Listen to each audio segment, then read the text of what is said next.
Let's use history to guide us. Take a look at that timeline. On the far left, 13,000 BC. That's when wolves started to divide into the breeds of dogs we know today. Now, nobody knows exactly why we started to domesticate wolves.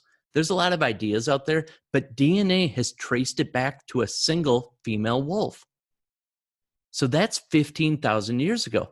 That's a long time of eating a natural, what we're going to call their ancestral diet, an uncooked diet. But there's a big change on that timeline. Look at the far right, roughly 1960. That small change in color, that small line represents 1960 to today. Our dog's diet changed then. That's when we cooked kibble and it went mass, and the health of our dogs changed. I live in the Twin Cities. One of the best examples of the power of raw food, of whole living food, comes from an awesome place about an hour north of my house. It's called the Wildlife Science Center. It's a wolf sanctuary and home to about 110 wolves. Now, these wolves got here for different reasons. Maybe the mom got poached and the young ones were brought in, or a pack was killing farmers' sheep. I do know that one pack was there that decided that sled dogs was its preferred prey animal, and so they were either going to get shot or they had to be relocated there. There's even 6 Mexican red wolves. There's only about 70 left in the world. They're part of a program to save them from extinction. So this place is super cool. Here's why I talk about this place. Peggy Callahan runs it. She took it over about 35 years ago. Before her, the government was in charge with limited funding. So they'd feed the wolves kibble, other cooked foods. Most of it was donated. They did the best they could on a very limited budget. So I asked Peggy, I said, Peggy, here's the deal. I do these webinars now. I used to be able to talk in person. I could meet people. I could see their eyes. I could see if they were engaged, and I can't see them anymore. But I really need some powerful facts that they're going to remember. What can you tell me? So she said the first change she made was when she took over 35 years ago. And she worked out a deal with the DNR. She actually gets all the roadkill deer for about 110 square miles around her sanctuary. Now that's her wolves' primary diet now. So I asked, I'm like, so what happened? You made this change. How big was the impact of changing from kibble to roadkill deer? She said prior to her taking over, the wolves lived around 14 to 16 years. They're pretty healthy. They had some issues here and there, and they weighed on average 115 pounds. So it really didn't seem like they needed a big change. And she said the only thing she has done differently from a diet standpoint is switching from kibble to roadkill deer. Her wolves now live 18 to 20 years. They increase their life expectancy on an average of 4 years. There is no such thing as dental issues, no hip, no joint issues, and they weigh on average 130 pounds. They put on average 15 more pounds of muscle mass. Now take a look at that list. We would love it if our large breed dogs read like that. I think it's important to talk about the relationship of dogs to wolves. The DNA of dogs and wolves is 99.8% the same. That 0.2, that's the difference between a Chihuahua and a Timberwolf. That's what we see on the outside. On the inside, they are identical. When wolves and dogs are studied, if they are the same size, you can't tell them apart. They have the same scientific classification, and when they mate, they have reproducing offspring. That's how we know they are the same species.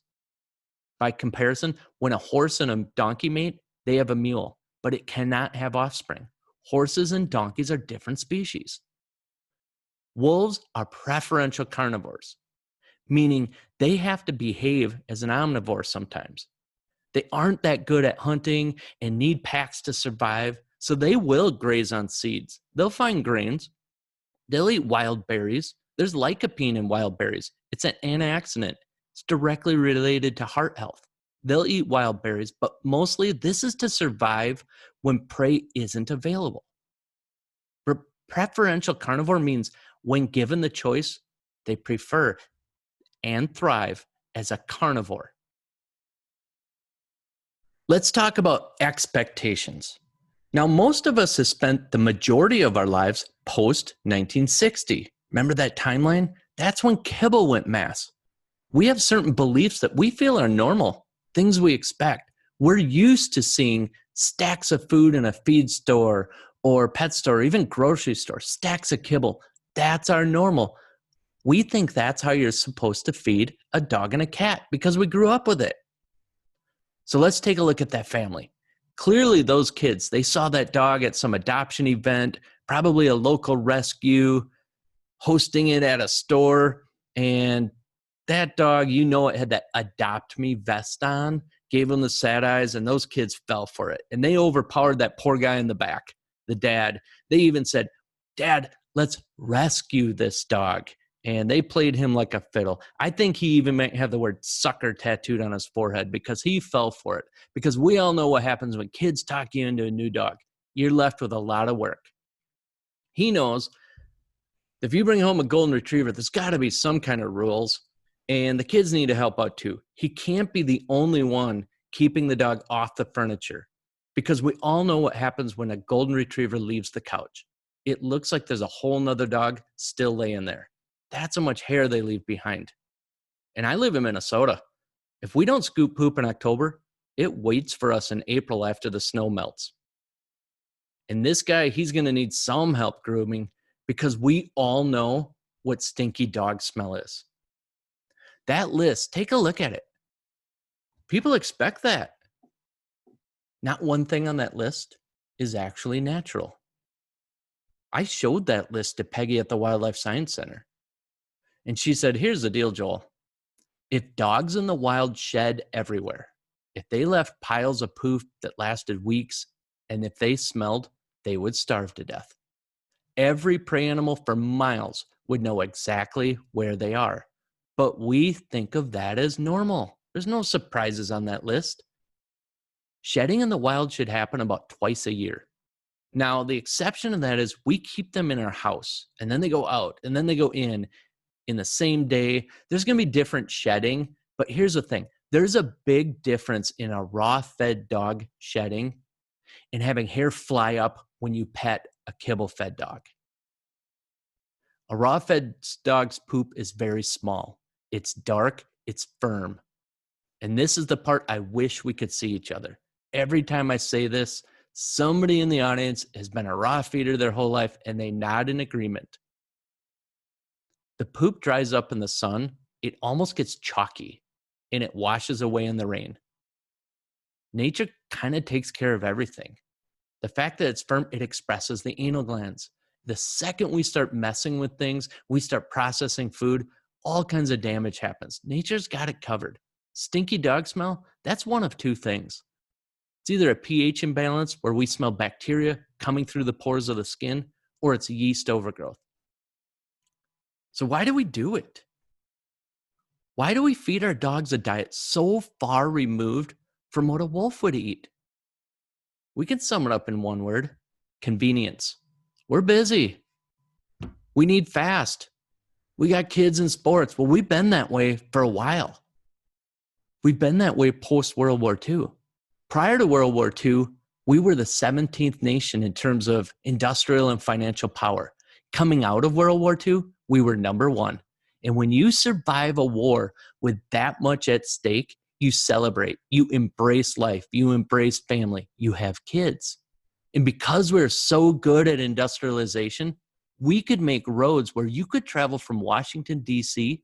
to Washington State in the same week. They're called interstates. We got awesome at producing things, and we are on the go. Look at those TVs. When TVs first came out, companies first started advertising on them, not everybody had a TV. It was actually considered a sign of prosperity if you could afford convenient foods. That TV dinner on the lower right, just heat and serve, it says on that package. Minute rice came out in 1954. Why? For our convenience. Feed the whole family in minutes. And whatever happens in the people world, the pet world slowly follows. Remember that timeline, 1960 until today. Kibble went mass for our convenience. So what happened? We added heat. And the three things most affected are enzymes, amino acids, and intracellular moisture. They are heat sensitive. Those are the three biggest things that a raw diet has that our cooked diets no longer have, and they are big.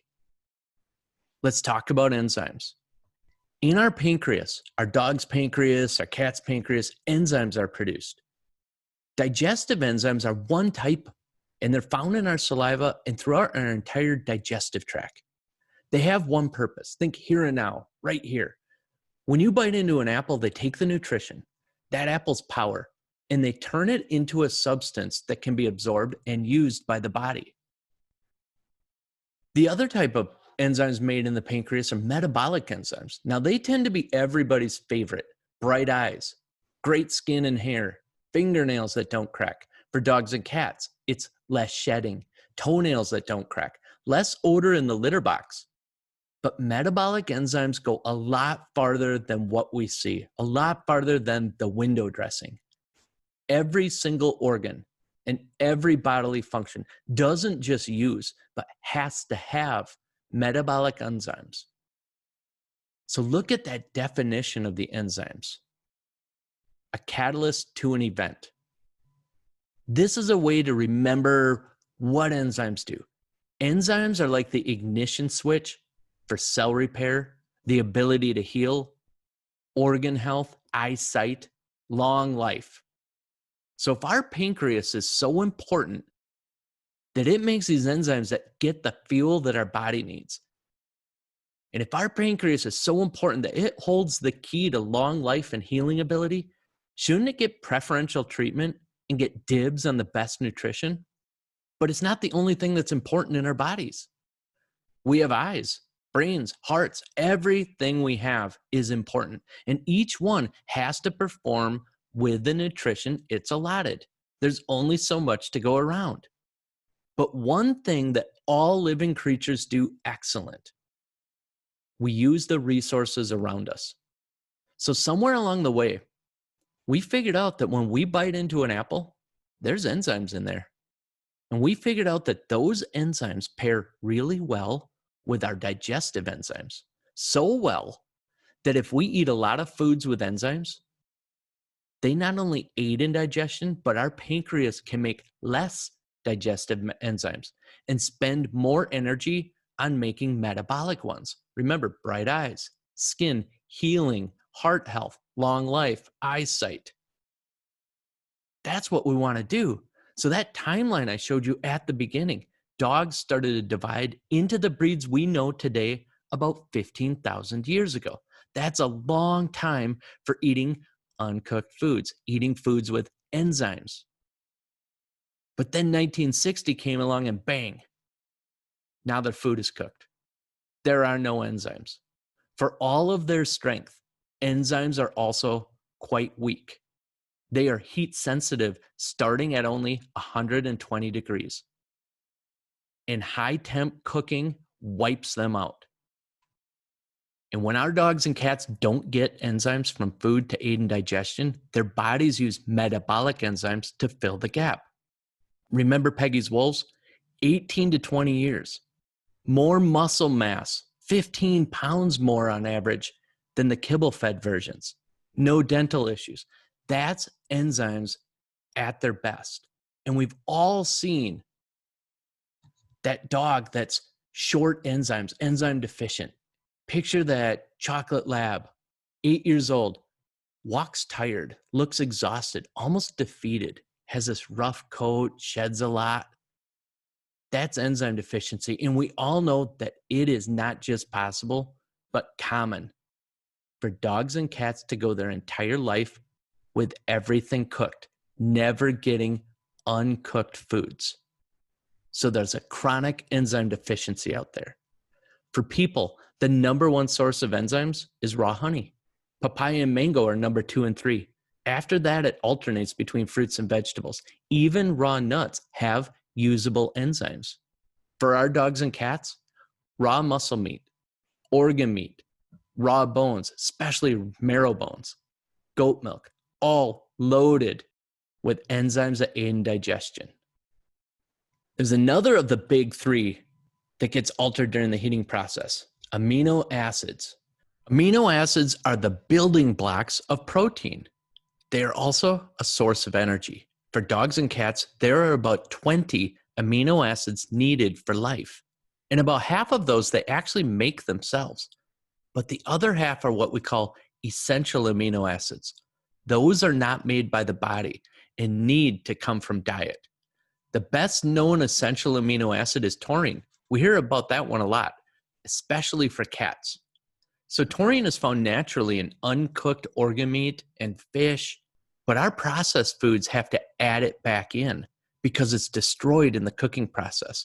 Kibble, canned foods, high heat. That's what happens to amino acids. So when I said that amino acids are the building blocks of protein, what that means is they form chains, like a chain link fence. And the more of them there are, the stronger the fence. When heat is added, the amino acids, they don't get destroyed like enzymes. They don't get destroyed like vitamins, but rather they get denatured. They can change shape. They don't fit as well together, and they're no longer bioavailable. That means the body has to work extra hard just to recognize them and may not even accept them. And because protein is built from these chains, the effect of denaturing is massive. Most people think of protein as important for muscle growth. Protein, like water, is used for everything. Think of an amino acid deficiency as getting a recipe and a couple ingredients are missing. It's no longer the same. In fact, it may not even be good at all. Dogs and cats with an amino acid deficiency are everywhere, and the signs are some of the most common out there. Red tear stains, goopy eyes, particularly in large dogs, a dull, rough coat, excessive shedding. Remember a golden retriever example for expectations. There's a whole nother dog on that couch when the golden retriever leaves. Poor dental health, arthritis, heart disease. An amino acid deficiency, that's a big list. That's also a list that we consider common, almost normal, and that's because of how we feed.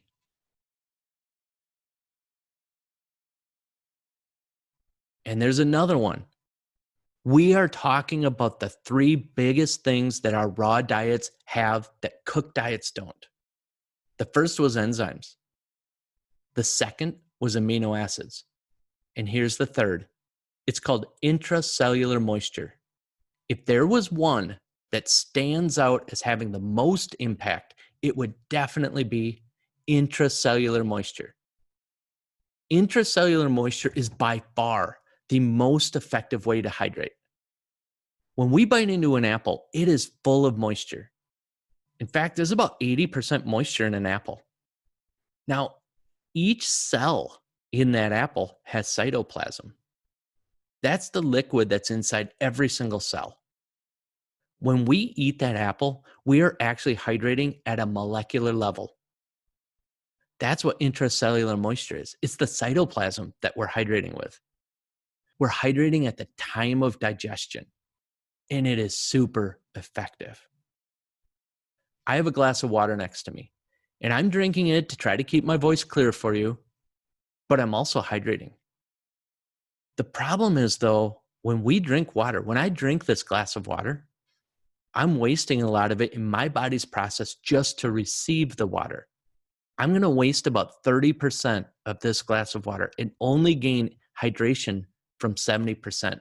When we bite into an apple, we get every cell of hydration. That's what happens when our dogs and cats eat raw meat, raw organs, goat milk, moisture-rich marrow bones. They are hydrating at a molecular level. A bowl of water, it's just not enough. In the wild, they hydrate from their prey.